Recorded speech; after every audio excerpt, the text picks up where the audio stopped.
여호수아 24장 1절부터 18절까지 한 절씩 교독하겠습니다. 여호수아가 이스라엘 모든 지파를 세겜에 모으고 이스라엘 장로들과 그들의 수령들과 재판장들과 관리들을 부르매 그들이 하나님 앞에 나와 선지라. 여호수아가 모든 백성에게 이르되 이스라엘의 하나님 여호와께서 이같이 말씀하시기를 옛적에 너희의 조상들 곧 아브라함의 아버지 나홀의 아버지 데라가 강 저쪽에 거주하여 다른 신들을 섬겼으나 내가 너희의 조상 아브라함을 강 저쪽에서 이끌어내어 가나안 온 땅에 두루 행하게 하고 그의 씨를 번성하게 하려고 그에게 이삭을 주었으며 이삭에게는 야곱과 에서를 주었고 에서에게는 세일산을 소유로 주었으나 야곱과 그의 자손들은 애굽으로 내려갔으므로 내가 모세와 아론을 보내었고 또 애굽에 재앙을 내렸나니 곧 내가 그들 가운데 행한 것과 같고 그 후에 너희를 인도하여 내었노라. 내가 너희의 조상들을 애굽에서 인도하여 내어 바다에 이르게 한즉 애굽 사람들이 병거와 마병을 거느리고 너희의 조상들을 홍해까지 쫓아오므로 너희의 조상들이 나 여호와께 부르짖기로 내가 너희와 너 애굽 사람들 사이에 흑암을 두고 바다를 이끌어 그들을 덮었나니 내가 애굽에서 행한 일을 너희의 눈이 보았으며 또 너희가 많은 날을 광야에서 거주하였느니라. 내가 또 너희를 인도하여 요단 저쪽에 거주하는 아모리 족속의 땅으로 들어가게 하매 그들이 너희와 싸우기로 내가 그들을 너희 손에 넘겨주매 너희가 그 땅을 점령하였고 나는 그들을 너희 앞에서 멸절시켰으며 또한 모압 왕 십볼의 아들 발락이 일어나 이스라엘과 싸우더니 사람을 보내어 보올의 아들 발람을 불러다가 너희를 저주하게 하려 하였으나 내가 발람을 위해 듣기를 원하지 아니하였으므로 그가 오히려 너희를 축복하였고 나는 너희를 그의 손에서 건져내었으며 너희가 요단을 건너 여리고에 이른즉 여리고 주민들 곧 아모리 족속과 브리스 족속과 가나안 족속과 헷 족속과 기르가스 족속과 히위 족속과 여부스 족속이 너희와 싸우기로 내가 그들을 너희의 손에 넘겨 주었으며 내가 왕벌을 너희 앞에 보내어 그 아모리 족속의 두 왕을 너희 앞에서 쫓아내게 하였나니 너희의 칼이나 너희의 활로써 이같이 한 것이 아니며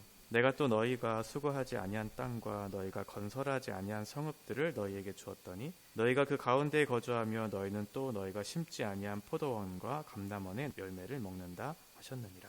그러므로 이제는 여호와를 경외하며 온전함과 진실함으로 그를 섬기라. 너희의 조상들이 강 저쪽과 애굽에서 섬기던 신들을 치워버리고 여호와만 섬기라. 만일 여호와를 섬기는 것이 너희에게 좋지 않게 보이거든 너희 조상들이 강 저쪽에서 섬기던 신들이든지 또는 너희가 거주하는 땅에 있는 아모리 족속의 신들이든지 너희가 섬길 자를 오늘 택하라. 오직 나와 내 집은 여호와를 섬기겠노라 하니 백성이 대답하여 이르되 우리가 결단코 여호와를 버리고 다른 신들을 섬기기를 하지 아니하오리니 이는 우리 하나님 여호와께서 친히 우리와 우리 조상들을 인도하여 애굽 땅 종되었던 집에서 올라오게 하시고 우리 목전에서 그 큰 이적들을 행하시고 우리가 행한 모든 길과 우리가 지나온 모든 백성들 중에서 우리를 보호하셨음이며 여호와께서 또 모든 백성들과 이 땅에 거주하던 아모리 족속을 우리 앞에서 쫓아내셨음이라. 그러므로 우리도 여호와를 섬기리니 그는 우리 하나님이심이니라 하니라. 아멘. 이제 여호수아가 온 이스라엘 백성들을 불러다가 하나님의 말씀으로 권면을 하고 있습니다. 이스라엘 백성들에게 중요한 그 결단을 요구하고 있는 거죠. 너희는 누구를, 너희는 무엇을 예배할 것인가? 라고 하는 그런 요청을 하고 있어요. 우리를 잘 설명해주고 있는 것이 무엇일까를 생각해 보면 우리가 좋아하고 우리가 잘하고 우리가 사랑하는 것 이것이 무엇인지를 보면 그 사람이 중요하게 생각하는 가치 그래서 우리가 삶을 살아가는 그런 모양들이 결정될 때가 있죠. 여호수아는 이제 그 다음 세대들 그리고 현 세대들에게 요청하고 있어요. 너희는 누구를, 너희는 무엇을 예배할 것인가? 하나님을 예배할 것인가? 하나님 외에 다른 것들을 예배할 것인가? 라고 하는 거죠. 여호수아가 어제도 그렇게 했지만 과거의 이스라엘의 역사를 다시 한번 상기시키면서 오늘의 그 현실을 어떻게 살아낼 것인지에 대한 부분들을 설명해 줬어요. 지도자들을 위해서 하나님을 가까이 하고 하나님을 사랑하는 것 이것이 핵심적인 거였죠. 이제 온 이스라엘 백성들을 앞에 두고 다시 한번 하나님께서 이스라엘의 역사를 어떻게 움직이셨는지를 설명해 주면서 그것을 근거로 해서 이제 14절부터 얘기하고 있어요. 먼저는 하나님께서 함께 하신 이스라엘 역사 가운데 아브라함을 먼저 얘기하죠. 믿음의 조상으로 우리가 생각하는 아브라함. 하나님께서 아브라함을 부르시고 아브라함의 아들 이삭을 부르시고 또 이삭의 아들 에서와 야곱, 에서에게는 세일산을 그리고 야곱에게는 애굽으로 내려가게 하시는 과거의 사건들을 설명해 주고 있어요. 그 애굽으로 내려가게 하신 사건, 그것을 통해서 지금 이 설교를 듣고 있는 이스라엘 백성들이 애굽에서 우리를 구원하신 그 구원에 초점을 맞추게끔 우리에게 주신 그 구원이 얼마나 값지고 얼마나 복된 것인가를 다시 한번 상기시켜주고 있는 거죠. 지금 여호수아의 설교를 듣고 있는 이 사람들은 홍해 앞에 직접 있었던 사람들이거든요. 그리고 그 홍해를 직접 건넜던 사람이죠. 물론 그때는 어렸겠지만 어린 그때에도 그 기억이 생생했을 거예요. 하나님의 말씀이, 하나님의 구원이 얼마나 생생했을까. 그 말씀을 직접 보고 경험한 사람과 그 말씀을 읽고 경험한 사람은 좀 다르죠. 이 사람들, 이 설교를 듣고 있으면서 과거에 하나님께서 우리들을 향해서 행하신 그 일을 생생하게 기억하면서 이 말씀을 듣고 있는 거죠. 그렇지, 내가 홍해 앞에 있었지. 그런데 그 홍해가 갈라졌고 우리가 직접 그 마른 땅을 건너갔지라고 하면서 이 설교를 들으면서 우리에게 주신 그 구원의 감격, 그 구원이 얼마나 값지고 복된 것인가라는 것을 생각했을 거예요. 출애굽기 14장 13절에 보면 모세가 백성에게 이르되 너희는 두려워하지 말고 가만히 서서 여호와께서 오늘 너희를 위하여 행하시는 구원을 보라. 모세를 통해서 하나님께서 말씀해 주셨고 어떻게 애굽을 통과하게 할 것인지에 대한 여호와 하나님께서 너희에게 행하시는 그 구원을 보라는 거잖아요. 그리고 이 사람들은 그것을 기다렸고 하나님의 구원하심, 하나님께서 직접 그 일을 행하신 일들을 보고 경험한 그런 사람들이죠. 근데 이것이 한 번이 아니었어요. 이제 요단을 건널 때에도 그런 일들이 일어나죠. 요단을 건널 때에도, 그리고 광야를 지날 때에도, 그리고 가나안에 입성할 그때에도 하나님께서 어떻게 너희에게 그 일을 행하셨는지를 보고 경험한 사람들이 아니냐. 어떻게 하나님께서 승리를 주신 것을 너희는 알지 않느냐라고 하면서 그 과거의 사건을 다시 한번 상기시켜주면서 오늘 현재의 이 구원이 얼마나 값진 것인지를 다시 한번 생각하게 하죠. 11절에 보면 너희가 요단을 건너 여리고에 이른즉 여리고 주민들 곧 아모리 족속과 브리스 족속과 가나안 족속과 헷 족속과 기르가스 족속과 히위 족속과 여부스 족속이 너희와 싸우기로 내가 그들을 너희의 손에 넘겨주었으며 너희의 칼이나 너희의 활로서 이같이 한 것이 아니름을 하나님께서 다시 한번 말씀해 주시죠. 가나안 땅을 정복한 사건들, 과거에 아브라함에게 약속한 그 약속이 과거에 머무는 것이 아니고 현재 너희들에게도 이 사건이 경험되고 있다. 너희가 그것을 직접 보고 있지 않느냐. 이것은 너희가 한 것이 아니고 내가 한 것이다 라고 말씀하고 있죠. 그것을 경험했어요. 그리고 두려운 마음으로, 불안한 마음으로 가나안 땅에 입성했었을 때도 하나님께서는 그들을 먹이시고 그들의 거처를 마련해 주셨어요. 가나안 땅에 들어가자마자 만나가 그쳤잖아요. 광야에서 하나님께서 만나를 주시면서 내가 너희를 매일같이 먹이실 거라고 하는 것을 확인시켜 줬는데 가나안 땅에 들어가자마자 그 만나가 멈췄어요. 그러면 먹고 살 것에 대한 두려움이 있었겠죠. 그때 하나님께서 어떠한 일을 행하셨냐면 13절에 보면 내가 또 너희가 수고하지 아니한 땅과 너희가 건설하지 아니한 성읍들을 너희에게 주었더니 너희가 그 가운데에 거주하며 너희는 또 너희가 심지 아니한 포도원과 감람원의 열매를 먹는다 하셨느니라. 여리고 사람들이 성 밖에 농사를 지었던 그 열매를 먹게 하시고 또 그리고 그 성을 정복하게 하셔서 그 거처를 마련하게 하시는 하나님께서 모든 것을 주신 거죠. 과거 조상들의 역사를 통해서도 하나님께서 일하셨다는 것을 확인했고 이제 직접 눈으로 보고 몸으로 경험하는 이런 은혜를 너에게 주지 않았냐라고 하면서 이제 다음 세대들에게 요청하는 거죠. 묻는 거예요. 너희는 누구를, 너희는 무엇을 예배할 것인가? 이런 질문을 던지고 있는 거죠. 어떤 근거 없는 얘기를 하고 있는 것이 아니에요. 어떤 환상적인, 어떤 기적적인 얘기들을 너희에게 앞으로 닥칠 어떠한 일을 얘기하고 있는 것이 아니죠. 과거의 사건을 기반으로 해서 오늘의 현재를 하나님께서 보고 경험케 하셨고 이것을 근거로 해서 하나님께서 너희에게도 이 약속의 성취가 이루어질 것을 다시 한번 약속해 주고 있어요. 그래서 14절에 그러므로 이렇게 시작을 하는 거죠. 그러므로 앞에 있는 내용을 바탕으로 내가 너희에게 얘기하는 것이다. 이제는 여호와를 경외하며 온전함과 진실함으로 그를 섬기라. 너희의 조상들이 강 저쪽과 애굽에서 섬기던 신들을 치워버리고 여호와만 섬기라. 무조건 그렇게 하라는 것이 아니고 그러므로 하나님께서 행하셨던 일들을 너희가 직접 보고 경험한 것을 근거로 여호와를 섬기라. 온전하고 진실한 마음으로 여호와만 섬기라. 이 섬기라는 것이 아바드, 아바드, 일하다, 봉사하다 이런 뜻도 있고 예배하다라고 하는 뜻도 있거든요.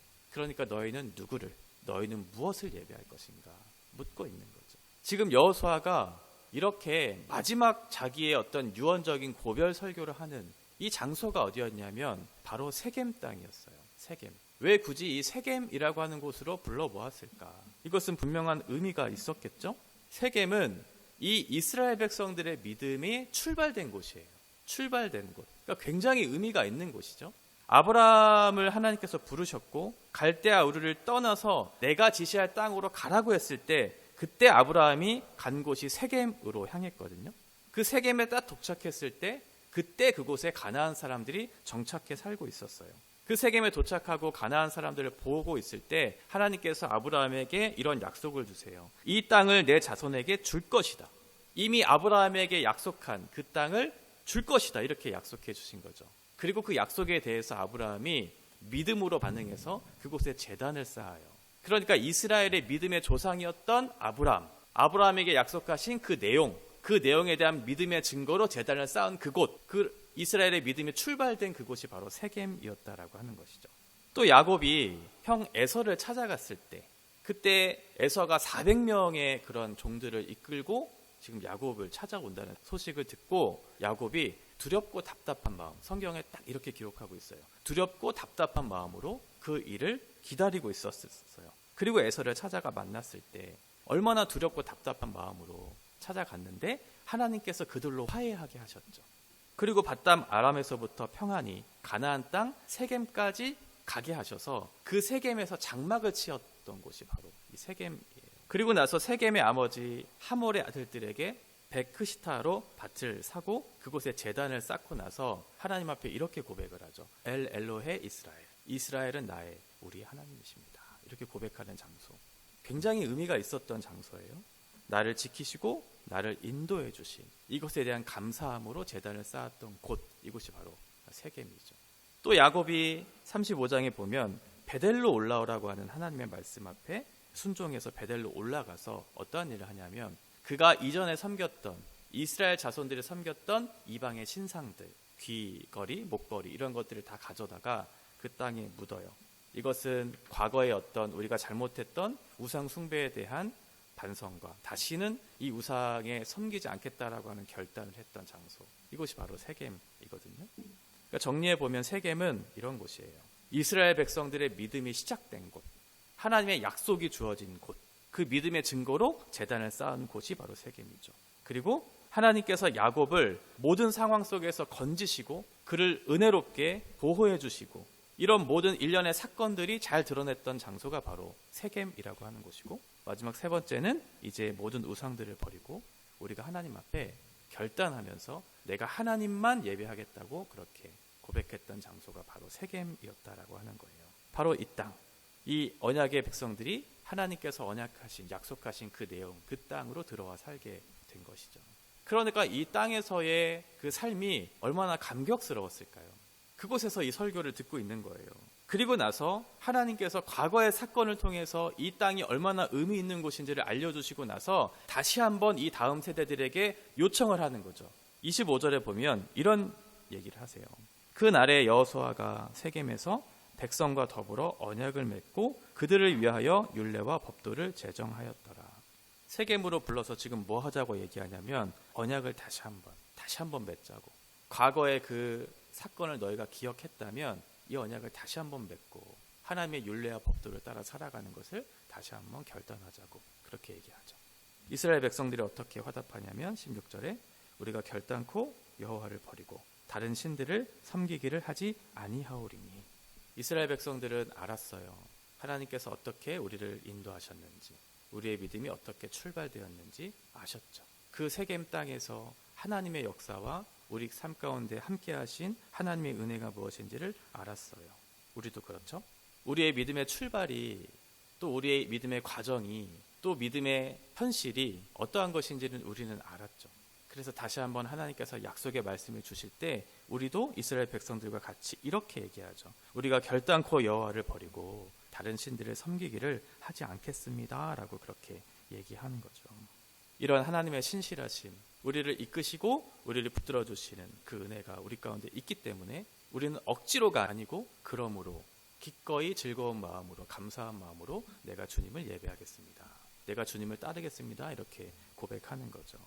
그리고 나서 이제 다시 한번 묻는 거예요. 다음 세대들에게.